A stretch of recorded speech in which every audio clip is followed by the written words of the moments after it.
Hello everyone, welcome to E student platform. आज हम लोग स्टार्ट करेंगे क्वेश्चन नंबर 91 से। अब तक हम लोग क्वेश्चन नंबर 90 तक सॉल्व कर लिए थे फॉर BHU PET केमिस्ट्री 2021 और आज हम लोग स्टार्ट करेंगे क्वेश्चन नंबर 91 से। तो चलिए स्टार्ट करते हैं। तो जो सबसे पहला क्वेश्चन है वो ये है, in the following reactions of diol compound 1 and bromoalcohol compound 2 would possibly afford compounds X and or Y. What are the expected outcomes? ठीक है, तो बेसिकली यहाँ पर आपको दो कंपाउंड दिए हुए हैं। एक है आपके पास कंपाउंड 1, ठीक है, ये है आपके पास कंपाउंड 1 और ये है आपके पास कंपाउंड 2, ठीक है। ये जो कंपाउंड 1 है, कंपाउंड 1 एक क्या है, डाइऑल है। यहाँ पर आपको दो अल्कोहल ग्रुप्स दिख रहे हैं। और ये जो कंपाउंड 2 है, ये है आपके पास ब्रोमो अल्कोहल। ये क्या है आपके पास, ब्रोमो अल्कोहल।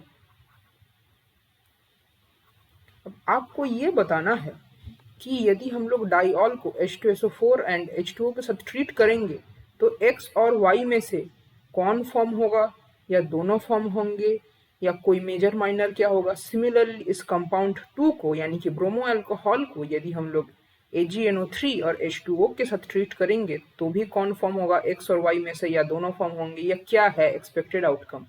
ठीक है, तो ऑप्शन देख लीजिए कि both 1 and 2 give mainly X, diol compound 1 gives X but 2 gives Y, या फिर both 1 and 2 gives mainly Y, या फिर 1 gives Y and 2 gives X। ठीक है, तो ये आपको बताना है। तो देखिए, ये क्वेश्चन जब मैं पहली बार देखा था एग्जाम में तो मुझे लगा था कि ये शायद से कोई प्रैक्टिकल ओरिएंटेड कुछ है, ठीक है, ऑर्गेनिक का। लेकिन जब मैं इसको अच्छे से देखा तो आपको भी ये अच्छे से दिखना चाहिए कि ये दिखता कैसे है। याद कीजिए, एक कंपाउंड कुछ ऐसा दिख रहा है आपको, ठीक है, ये डाइऑल, और एक कंपाउंड कुछ ऐसा दिख रहा है आपको, OH और Br, ठीक है। तो ये क्या है, ये जो रिएक्शंस होता है, ठीक है, इनमें यदि हम लोग एक H+ ऐड करें, ठीक है, इसमें यदि हम लोग H+ ऐड करते हैं, या इसमें यदि हम लोग AgNO3 ऐड करते हैं, ठीक है, तो ये किस टाइप के रिएक्शंस है, ये है आपके पिनाकोल रीअरेंजमेंट। क्या है, पिनाकोल रीअरेंजमेंट। तो इसका आंसर इसी रिएक्शन से हम लोग को मिल जाएगा। ठीक है, तो सबसे पहले तो आपको इसका मैकेनिज्म पता होना चाहिए। तो वो मैकेनिज्म क्या है, देखिए मैं आपको बताता हूं।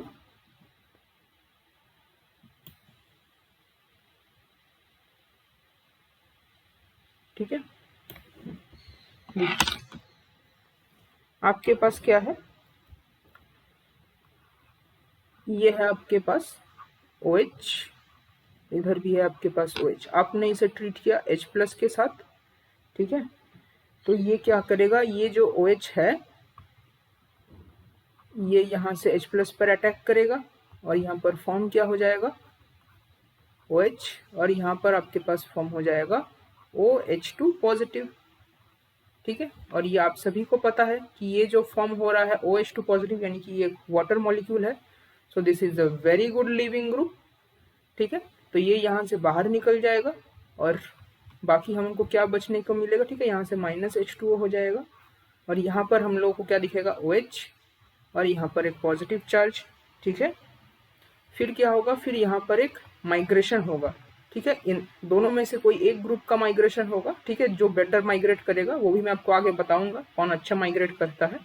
ठीक है, ये यहाँ से यहाँ माइग्रेट कर जाएगा। तो अल्टीमेटली फिर हम लोग को क्या दिखेगा, इस बार इस कार्बन के ऊपर पॉजिटिव चार्ज आ जाएगा, यहाँ पर OH, ठीक है, और इसके पास 2 मिथाइल ग्रुप आ जाएंगे। फिर यहाँ पर क्या करेगा, इस ऑक्सीजन के पास एक लोन पेयर होता है और वो लोन पेयर इस पर डोनेट करेगा। ठीक है, तो यहाँ पर एक हम लोग के पास कीटोन लाइक स्ट्रक्चर फॉर्म हो जाएगा। ठीक है, यहाँ पर एक कीटोन टाइप स्ट्रक्चर फॉर्म हो जाएगा, ऐसा कुछ। तो ये हम लोग का फाइनल आंसर होता है। ठीक है, फॉर डाइऑल। अब हम लोग को देखना है कि यदि वो ब्रोमो अल्कोहल था उस केस में क्या होगा। ठीक है, ये हम लोग के पास था OH, ये हम लोग के पास था Br। यहाँ पर हम लोग डाल रहे हैं AgNO3, ठीक है, यहाँ पर हम लोग AgNO3 डालेंगे। तो यहाँ पर आप सभी को पता है कि AgNO3 के साथ Br रिएक्ट करता है कैसे, और प्रोडक्ट क्या देता है AgNO3 प्लस, सपोज कीजिए कि एक कुछ Br माइनस है, ठीक है। तो यहाँ पर आपको प्रोडक्ट मिलेगा AgBr का एक प्रेसिपिटेट मिलता है जिसका कलर होता है पेल येलो, ठीक है, इसका कलर होता है पेल येलो, और प्लस यहाँ पर ये नाइट्रेट आयन दिखेगा, ठीक है। तो इसका प्रेसिपिटेट फॉर्म करता है। तो आपको यहाँ से फिर आइडिया लग गया होगा कि यहाँ से ये Br माइनस एग्जिट कर लेगा, ठीक है। यहाँ से क्या फॉर्म हो जाएगा माइनस AgBr, ठीक है।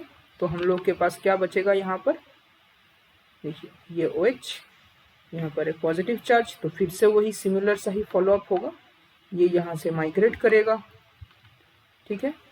फिर यहाँ पर क्या बना देगा, देखिए फिर से वही 2 मिथाइल ग्रुप इधर, इस वाले कार्बन पर एक पॉजिटिव चार्ज, यहाँ पर OH यहाँ पर अपना लोन पेयर को डोनेट करेगा, और फाइनली हम लोग को एक प्रोडक्ट मिलेगा जो कि फिर से यही टाइप का एक कीटोन ही मिलेगा, ठीक है। तो दोनों ही केसेस में हम लोगों को सिमिलर सा ही प्रोडक्ट मिल रहा है।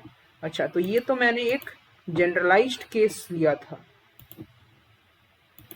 अब हम लोग अपना एग्जाम्पल देख लेते हैं, ठीक है। तो हम लोग का एग्जाम्पल क्या था, अच्छा उससे पहले मैं आपको कुछ माइग्रेटरी रेट के बारे में बता देता हूँ। देखिए माइग्रेटरी रेट हम लोग ऐसे देखते हैं, ठीक है। यहाँ पर मैं आपको माइग्रेटरी रेट बताता हूँ।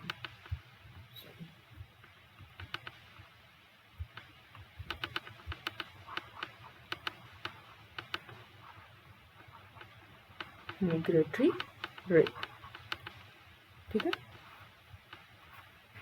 सबसे पहला first migratory rate, hydrogen is more than PH यानी कि फिनाइल, ठीक है, सॉरी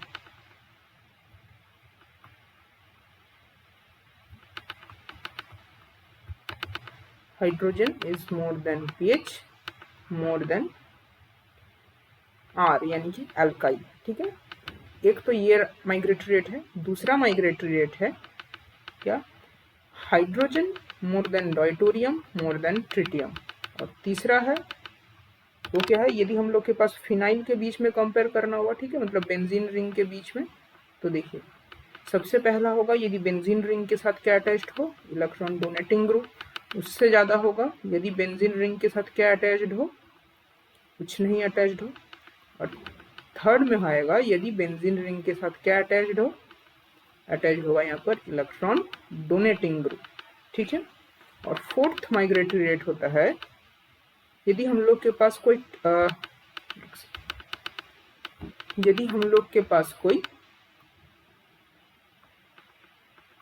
टर्शियरी ब्यूटाइल ग्रुप आ जाए, ठीक है, मैं इसे TBU से रिप्रेजेंट कर रहा हूँ। TBU more than isopropyl group, ठीक है, more than isopropyl group, more than ethyl group which is more then methyl group, ठीक है। तो ये 4 आपको सीक्वेंसेस याद करने पड़ेंगे, ठीक है। अब इनमें मैं आपको थोड़ा बहुत कुछ ट्रिक्स बता देता हूँ, ठीक है। यदि आपको ये याद रखना है फोर्थ वाला, तो इनमें आपको क्या ध्यान रखना है, बल्कीनेस, ठीक है। यहाँ पर आपको क्या ध्यान रखना है, बल्कीनेस। जैसे जैसे आप यहाँ से यहाँ जाएंगे, ठीक है, इधर से इधर जाएंगे, तो बल्कीनेस डिक्रीज होगा, यानी कि उसका माइग्रेटरी रेट भी डिक्रीज होगा, ठीक है। और इस फर्स्ट वाले का H, pH और R, ठीक है, इसमें भी अक्सर मेरा कंफ्यूजन रहता है, ठीक है, H, pH और R में से। तो इसमें आप क्या ध्यान रखेंगे, यहाँ पर आपको एक बहुत ही मतलब सेंटेंस याद रखना है, वो है हमारा प्यारा राजस्थान, ठीक है, हमारा प्यारा राजस्थान, ये याद रख लेंगे, है ना। तो H से आपके पास हाइड्रोजन हुआ, P से आपके पास फिनाइल ग्रुप हुआ, और R से आपके पास एल्काइल ग्रुप हुआ, ठीक है। तो हमारा प्यारा राजस्थान। और इनमें आपको ध्यान रखना है क्या बॉन्ड स्ट्रेंथ, ठीक है, क्या ध्यान रखेंगे यहाँ पर आप, बॉन्ड स्ट्रेंथ। ठीक है, ये आप सभी को पता है कि मतलब कार्बन हाइड्रोजन का बॉन्ड वीक होगा किससे, कार्बन डाइटोरियम या कार्बन ट्रिटियम से।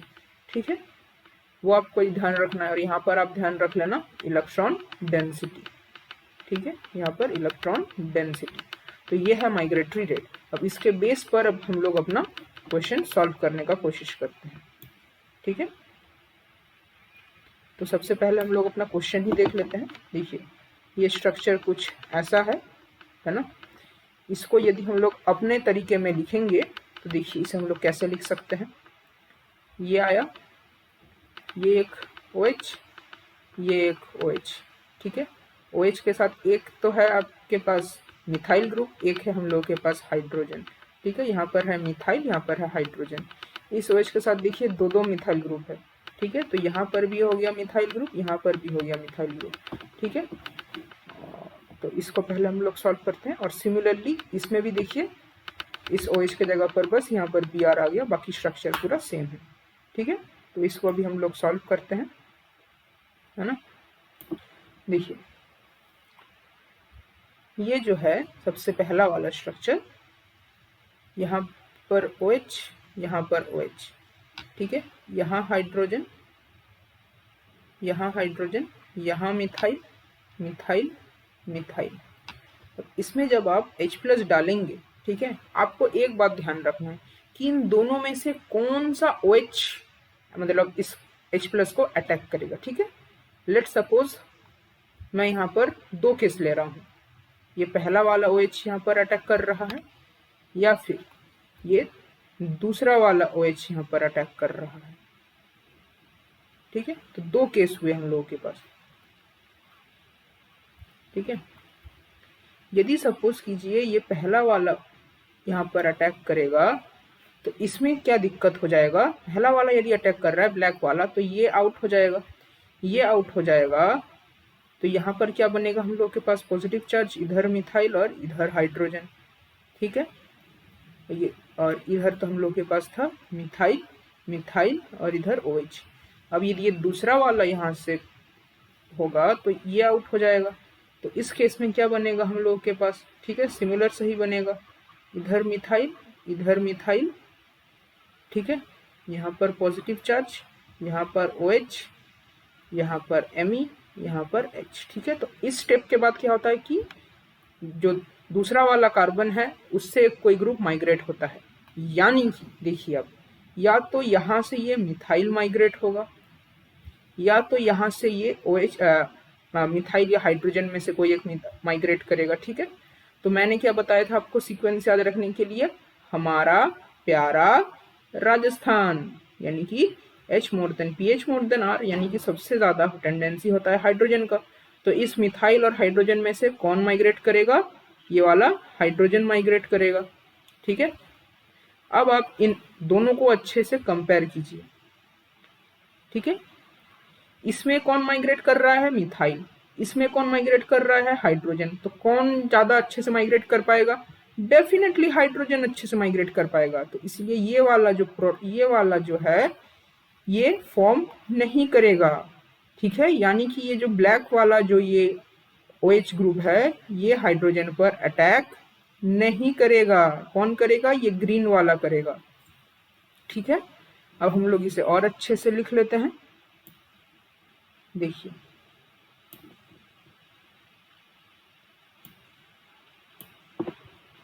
तब हम लोग के पास क्या आया, ये आया OH, ये आया OH, यहाँ पर है मिथाइल, यहाँ पर है हाइड्रोजन, यहाँ पर है मिथाइल, यहाँ पर भी है मिथाइल। इसमें हम लोग H+ देंगे तो क्या क्या देखे थे हम लोग, ये ब्लैक, ये वाला नहीं इस पे अटैक करेगा, कौन अटैक करेगा, ये अटैक करेगा, ये इस पे अटैक किया। ठीक है, और यहाँ से फिर ये बाहर निकल जाएगा, ये तो अभी तक आपको पता चल ही गया होगा। ठीक है, तो यहाँ पर हम लोग के पास बनेंगे मिथाइल, मिथाइल।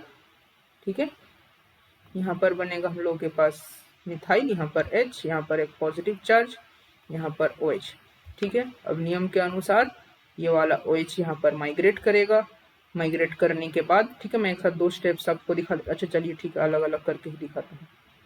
ठीक है, तो माइग्रेट करेगा, माइग्रेट करने के बाद हम लोग को क्या दिखेगा, ठीक है, इधर हाइड्रोजन, इधर मिथाइल, इधर मिथाइल, इस कार्बन पर पॉजिटिव चार्ज, यहाँ पर मिथाइल, यहाँ पर OH, ये ऑक्सीजन यहाँ पर क्या करेगा, ये अपना डोनेट करेगा, ठीक है।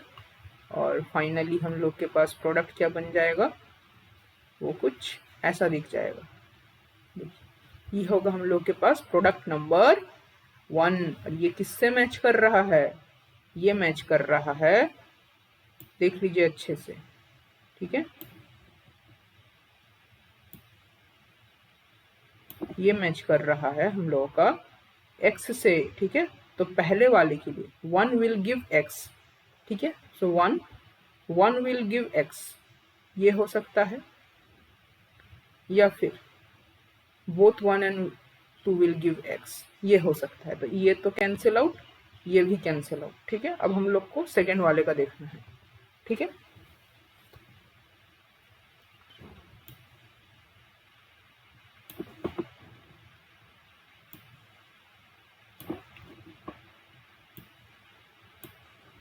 तो ये हम लोग के पास कौन सा प्रोडक्ट आया, x।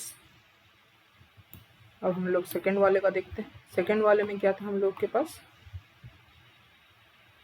इधर हम लोग के पास था ब्रोमीन, इधर था OH, इधर Me, इधर हाइड्रोजन, इधर Me, इधर भी Me, ठीक है। एक बार हम लोग फिर से देख लेते हैं कि ब्रोमीन के साथ ही था ना Me, हाँ ब्रोमीन के साथ ही Me था, सॉरी ब्रोमीन के साथ ही हाइड्रोजन था, ठीक है, ब्रोमीन वाले के साथ हाइड्रोजन था, ठीक।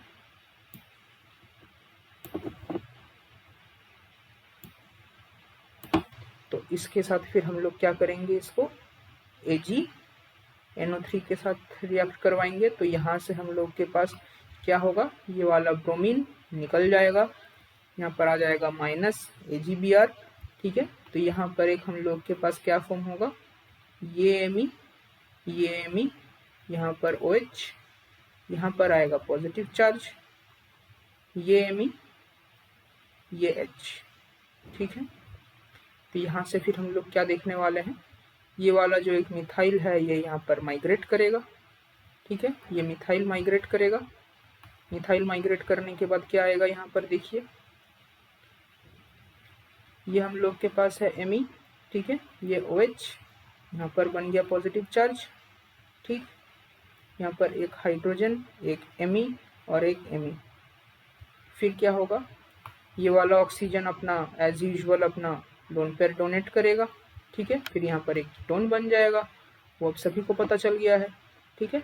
तो ये कुछ ऐसा दिखेगा, है ना, यहाँ पर एक हाइड्रोजन, एक Me और एक Me, और यहाँ पर भी एक Me, ठीक है। और इसी को हम लोग कैसे लिख सकते हैं, इस वाले के फॉर्म में लिख सकते हैं ना, इसको आप घुमा दीजिए, ठीक है, इसको आप घुमा दीजिए, तो ये ऐसा दिख गया। तो यानी कि इस ये क्या था हम लोग के पास 1, ये क्या था 2, तो 1 से हम लोग को मिला x और 2 से भी हम लोग को क्या मिलता है, x ही मिल रहा है, ठीक है। यानी कि both 1 and 2 will give x, ठीक है।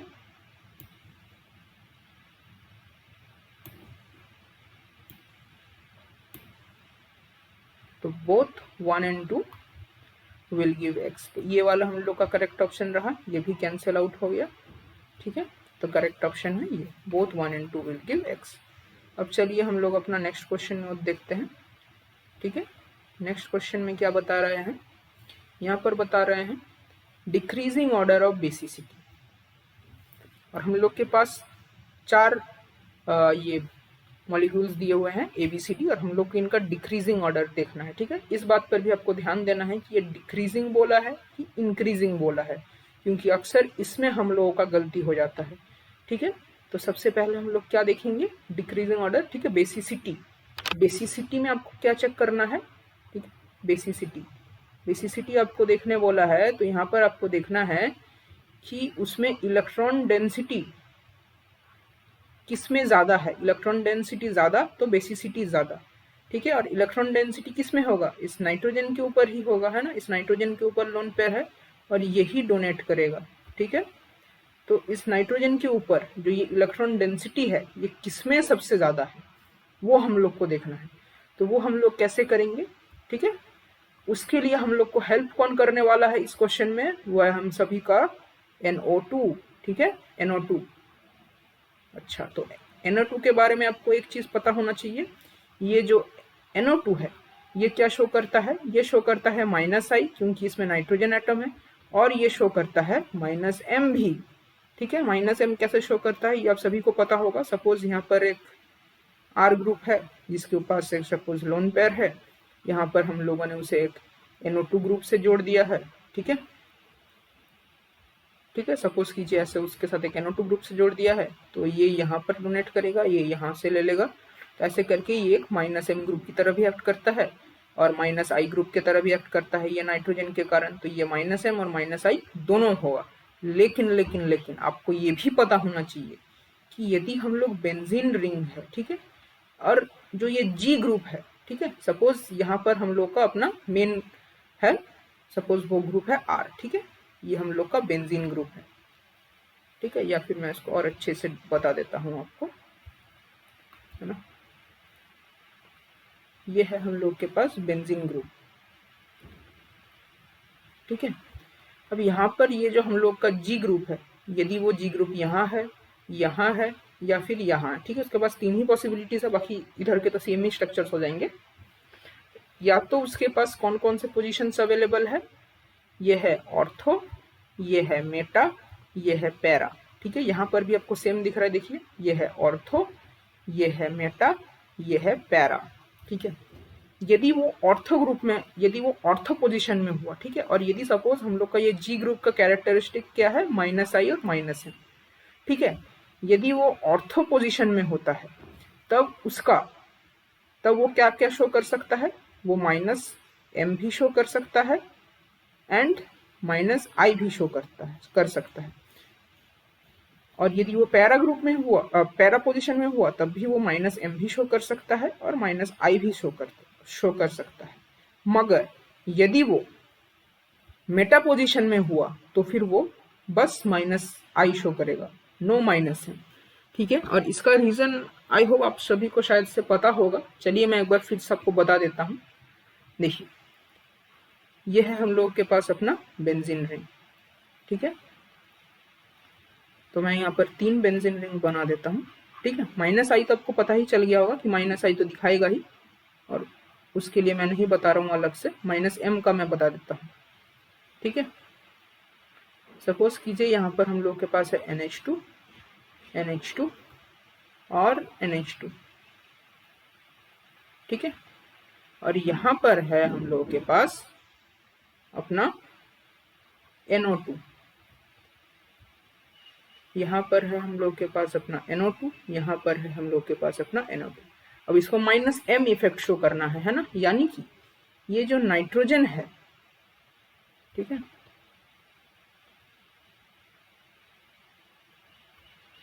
एक मिनट इनको थोड़ा सा अलग तरीके से ड्रॉ करता हूँ।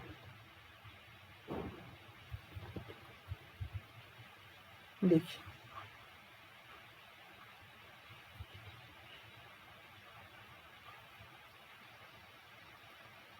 हाँ, तो ये जो मैं बता रहा था -M इफेक्ट के लिए, ये जो नाइट्रोजन है ये अपना लोन पेयर को इधर, ये अपना लोन पेयर को यहाँ पर डोनेट करेगा। डोनेट मतलब कि यहाँ पर ये अपना उसको रेजोनेंस करेगा, तो रेजोनेंस करेगा तो ये इसके पास आ जाएगा, तो यहाँ से ये एक -M ग्रुप की तरह एक्ट कर जाएगा। यहाँ पर भी देखिए ये नाइट्रोजन अपना लोन पेयर यहाँ पर देगा, ठीक है, ये घुमा के यहाँ पर देगा, ठीक है,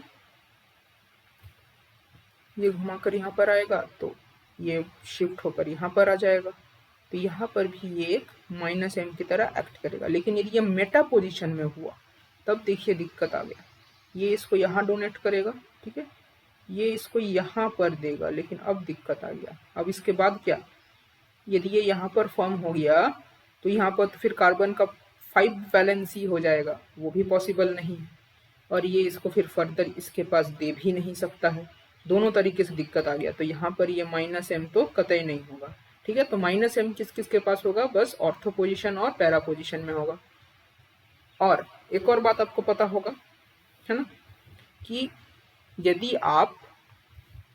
यदि ये ऑर्थो पर ग्रुप है और यदि हम लोग माइनस आई कंपेयर कर रहे हैं तो माइनस आई किस पर डिपेंड करता है? डिस्टेंस पर। यानी कि ऑर्थो में इसका माइनस आई सबसे स्ट्रांग होगा, ठीक है, इसका माइनस आई सबसे हाईएस्ट होगा। फिर है मेटा पर, मेटा पर थोड़ा सा कम हो जाएगा। फिर है पैरा पर, पैरा पर ये एकदम नेग्लिजिबल टाइप का रहता है, ठीक है। यानी कि ये हम बता सकते हैं, देखिए, तो ये माइनस आई ऑर्थो पर ज्यादा है, पैरा पर कम है, ठीक है। ये हम लोग को हेल्प करेगा, कैसे मैं बताता हूँ। देखिए, अब बेसिसिटी यदि आप पूछते हैं, ठीक है, बेसिसिटी, तो basicity is proportional to minus M effect and minus I effect also, ठीक है। जितना ज्यादा basicity is inversely proportional to minus M effect and minus I effect, ठीक है। यानी कि जितना माइनस एम इफेक्ट बढ़ेगा या फिर जितना माइनस आई इफेक्ट बढ़ेगा, यदि ये बढ़े तो बेसिसिटी घट जाएगा। क्यों? क्योंकि दोनों ही क्या करते हैं? इलेक्ट्रॉन को विड्रॉ करते हैं। यदि वो इलेक्ट्रॉन डेंसिटी को विड्रॉ कर देंगे तो बेसिसिटी घट जाएगा। अच्छा, अब इसमें देखिए माइनस एम और माइनस आई में से क्या फर्क है। देखिए, माइनस एम क्या करता है? ये कंप्लीट इलेक्ट्रॉन डेंसिटी को विड्रॉ कर लेता है ना, ये कंप्लीट इलेक्ट्रॉन डेंसिटी विड्रॉ कर लेता है। इसीलिए माइनस एम का पावर ज्यादा है माइनस आई से, क्योंकि माइनस आई में ये थोड़ा सा बस विड्रॉ कर पाता है, तो थोड़ा थोड़ा करके ये विड्रॉ कर पाता है, ठीक है। तो minus M is definitely greater than minus I, ठीक है। यानी कि यदि किसी के पास माइनस एम हुआ तब उसका बेसिसिटी ज्यादा घट जाएगा, बहुत ज्यादा घट जाएगा। लेकिन यदि इसके पास माइनस आई हुआ तब उसका जो ये बेसिसिटी है वो थोड़ा सा ही घटता है, ठीक है। यानी कि ये जो हम लोग देख रहे हैं, अच्छा, इनमें देखिए कि इन सब में या तो माइनस आई या तो माइनस एम है ही, ठीक है। तो सबसे ज्यादा बेसिक तो कौन हुआ? ए, ठीक है, सबसे ज्यादा बेसिक ये है मोस्ट बेसिक, ठीक है। ये क्या हो जाएगा हम लोग के पास? मोस्ट बेसिक, है ना। तो फर्स्ट तो हम लोग के पास कौन हुआ? ए। ये हम लोग को डिक्रीजिंग ऑर्डर में अरेंज करना है। उसके बाद हम लोग देखेंगे कि जो ऑर्थो और पैरा के पास एम है लेकिन मेटा के पास आई है केवल, मतलब इनके पास एम और आई दोनों है ऑर्थो पैरा के पास, लेकिन मेटा के पास केवल आई है, इसके पास एम नहीं है, तो मेटा ज्यादा बेसिक होगा, ठीक है। क्यों? इसके पास एम नहीं है तो इसका बेसिसिटी ज्यादा नहीं डिक्रीज होगा, मतलब इसका बेसिसिटी ज्यादा रहेगा। तो ए के बाद आएगा सी, ठीक है। उसके बाद देखिए क्या आता है? ऑर्थो और पैरा, देखिए दोनों के पास ही एम है, ठीक है, माइनस एम है, तो इसको तो ये मतलब कि एक दूसरे को कैंसिल आउट कर देते हैं। अब इनमें जो डिटर्मिनिंग फैक्टर होगा वो होगा माइनस आई। तो माइनस आई हम लोग को पता है ऑर्थो में ज्यादा होता है, इसीलिए ऑर्थो में ये NO2 इसका बेसिसिटी और डिक्रीज कर देगा, क्योंकि इसमें माइनस आई ज्यादा होता है, इसीलिए बी लीस्ट बेसिक होगा, ठीक है। यानी कि डी ज्यादा बेसिक होगा बी से। तो ये है हम लोग का सीक्वेंस ACDB, ACDB, ये है सीक्वेंस। अच्छा, एक और बात देख लीजिए, आपको इसमें तो ध्यान रखना ही है कि ये मतलब रिवर्स ऑर्डर ना पूछ ले, या तो ये डिक्रीजिंग या तो इंक्रीजिंग, इसमें भी कभी कभी आपको कंफ्यूज कर सकता है। मैं पहले भी आपको बताया हूँ, फिर भी आपको एक बार याद दिला देता हूँ कि इसको आपको डेफिनेटली याद रखना है, क्योंकि कई बार ऐसा हुआ है, ठीक है, कि कंफ्यूजन हो जाता है। अच्छा, नेक्स्ट क्वेश्चन क्या है? देखिए, ये क्वेश्चन है एनालिटिकल केमिस्ट्री से, ठीक है। ये क्वेश्चन कहाँ से है? एनालिटिकल केमिस्ट्री, ये क्वेश्चन है एनालिटिकल केमिस्ट्री। वो भी कहाँ से? एनालिटिकल रिएजेंट्स,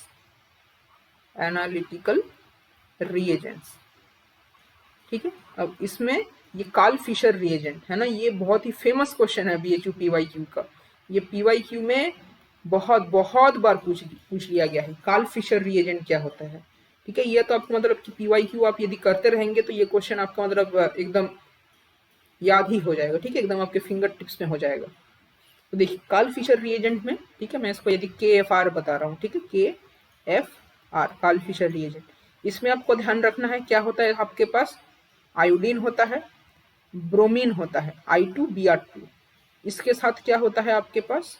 ठीक है, I2Br2, सल्फर डाइऑक्साइड होता है, ठीक है, याद रखिएगा, सल्फर डाइऑक्साइड, सल्फर ट्राइऑक्साइड नहीं, सल्फर डाइऑक्साइड, है ना। I2Br2SO2, सॉरी मैं गलत बता दिया। कार्ल फिशर रीजन में आपके पास क्या होता है, आयोडीन होता है I2 प्लस SO2 प्लस क्या होता है आपके पास, एक बेस होता है और एक आपके पास अल्कोहल होता है। ठीक है, आयोडीन, सल्फर डाइऑक्साइड, एक बेस और एक अल्कोहल। इस बेस को हम लोग आमतौर पर क्या यूज करते हैं, पीरिडीन यूज करते हैं। पीरिडीन ही क्यों यूज करते हैं, इसके पीछे भी कुछ रीजंस हैं। ठीक है, वो यदि आप चाहे तो मैं आपको बाद में बता सकता हूँ। और अल्कोहल, अल्कोहल में जनरली हम लोग क्या यूज करते हैं, एनहाइड्रस मिथेनॉल। ठीक है, इसमें हम लोग जनरली क्या यूज करते हैं, एनहाइड्रस मिथेनॉल। ठीक है, और यही क्यों यूज करते हैं, इसके पीछे का भी रीजन है, वो भी मैं आपको यदि आप चाहेंगे तो मैं आपको बता सकता हूँ। तो अभी हम लोग अपना ऑप्शन देखते हैं। सबसे पहले आपको देखना है I2 और SO2, मतलब आयोडीन और सल्फर डाइऑक्साइड। देखिए, आयोडीन है, नहीं, काट दीजिए। आयोडीन है, नहीं, काट दीजिए।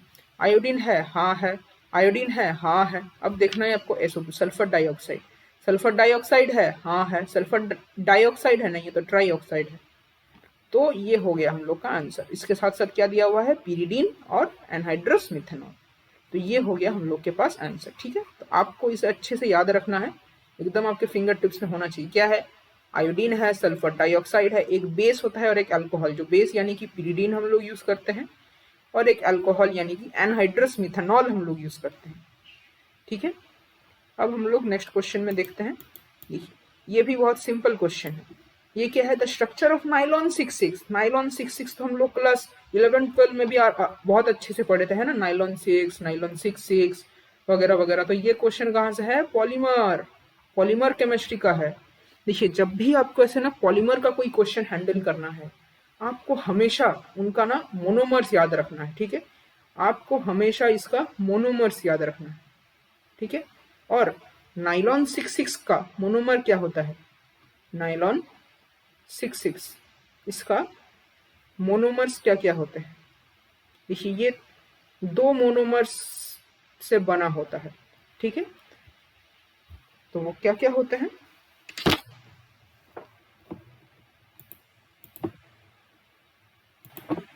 एक उनमें से होता है हेक्सा मिथाइलिन डायमीन। क्या होता है, hexa methylene, hexa methylene diamine. और दूसरा होता है आपके पास एडिपिक एसिड। क्या होता है, एडिपिक एसिड। ठीक है, तो हेक्सा मिथाइलिन डायमीन, इसका देखिए स्ट्रक्चर आपको नाम से पता चल रहा है, हेक्सा मिथाइलिन यानी कि इसमें 6 मिथाइल ग्रुप है और डायमीन है। ठीक है, तो इसका स्ट्रक्चर कुछ ऐसा होगा। देखिए, ये मिथाइल 1 2 3 4 5 6, ये हो गया 6 मिथाइल ग्रुप, यहाँ से एक अमीन और यहाँ से एक अमीन।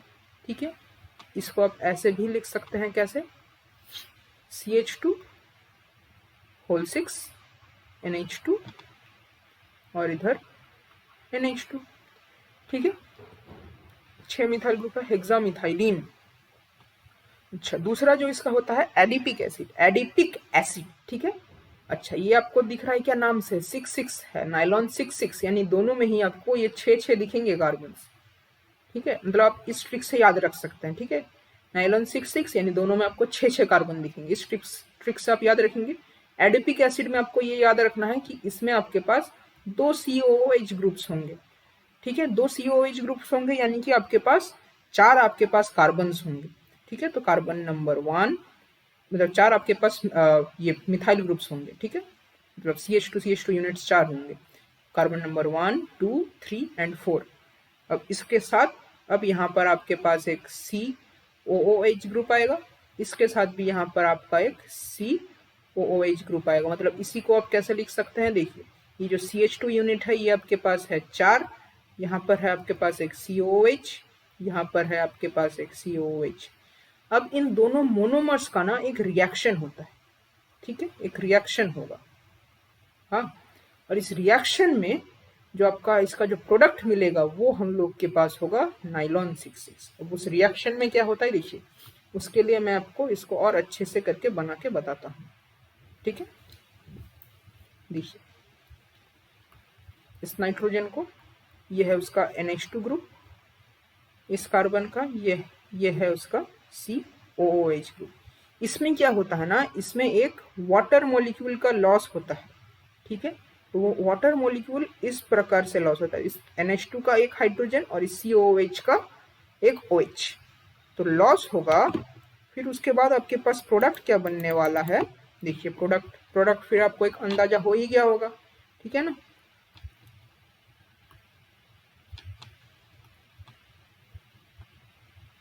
ये हो जाएगा आपके पास नाइट्रोजन NH2, फिर यहाँ पर आपके पास हो जाएगा CH2 का होल 6, फिर यहाँ पर एक NH बॉन्ड CO, ठीक है, NH बॉन्ड CO, फिर बॉन्ड CH2 का होल 4, फिर बॉन्ड आपका COOH, ठीक है। अब ये तो एक मतलब एक यूनिट का ये स्ट्रक्चर है, एक नाइलॉन 6 का एक यूनिट का।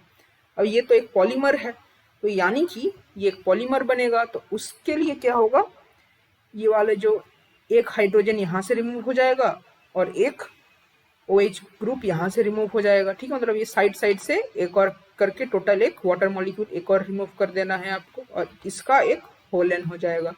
तो ये हम लोग के पास स्ट्रक्चर होगा नाइलॉन 6 का। तो इसके लिए आपको इनके मोनोमर्स बहुत अच्छे से याद होने चाहिए। तो देख लीजिए, मैच करते हैं। तो आप मैच करेंगे, देखिए यहाँ पर 6 है, यहाँ पर 6 है, क्या ये मैच करेगा? नहीं, यहाँ पर 4 होना है। फिर देखिए यहाँ पर 6 है, यहाँ पर 4 है, मैच करता है एकदम एकदम, यही आंसर है, 4 आंसर है हम लोग के पास। इसमें देखिए यहाँ पर 4 है, यहाँ पर, ये तो मतलब पूरा एकदम उल्टा करके बैठ गए हैं, ये भी आंसर नहीं। यहाँ पर देखिए 5 कर दिया, 5 का भी होगा क्या? 6 है, तो ये भी नहीं होगा, ठीक है। तो ऐसे करके आपको पता होना चाहिए, ठीक है। अब चलिए हम लोग नेक्स्ट क्वेश्चन की ओर बढ़ते हैं।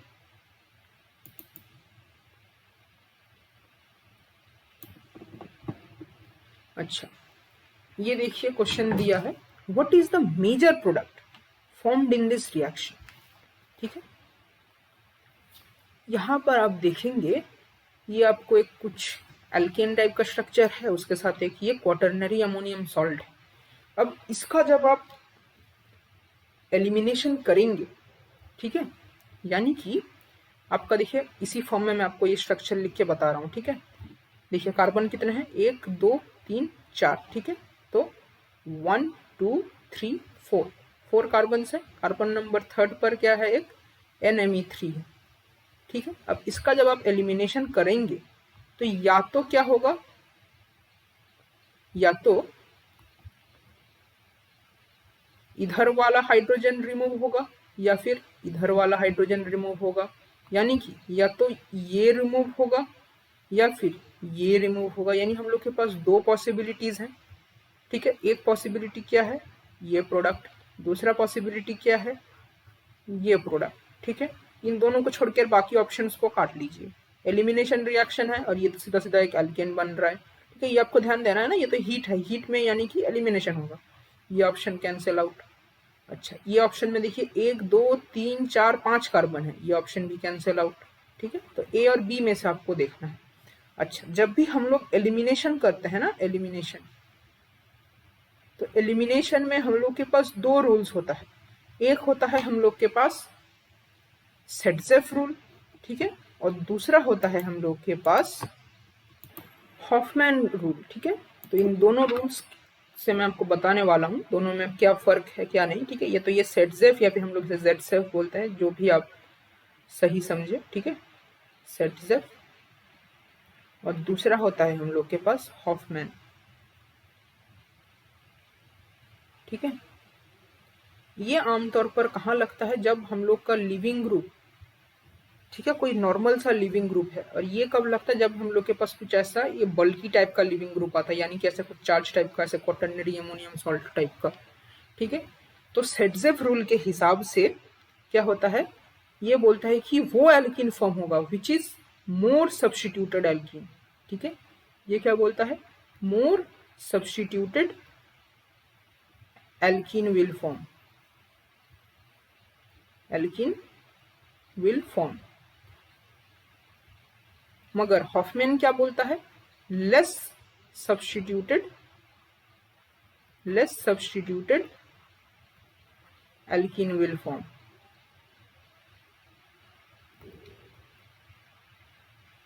ठीक है, तो और हम लोग को क्या देखना है, देखिए, तो ये हॉफमैन में क्या होता है,